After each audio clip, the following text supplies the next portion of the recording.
Cute একটা বাচ্চা। সে খুব জোরে ছুটছে। ছুটতে ছুটতে সে একজনের সাথে ধাক্কা খেলো।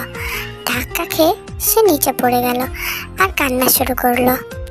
তখন সেই ব্যক্তিটি তাড়াতাড়ি করে বাচ্চাটাকে তুললো আর জিজ্ঞেস করলো, বাবু ব্যথা পাওনি তো? কান্না করো না প্লিজ, এই তো আমি।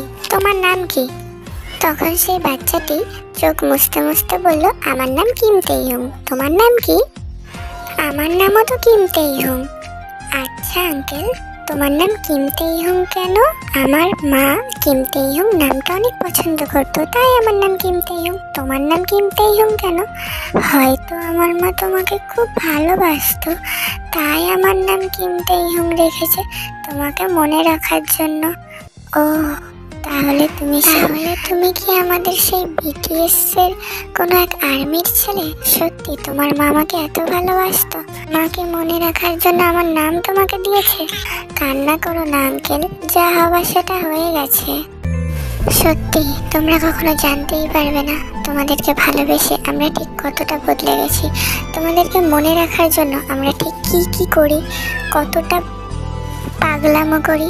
তবে চিন্তা করো না, একদিন এই সমস্ত পাগলামোগুলো না একলাই বন্ধ হয়ে যাবে।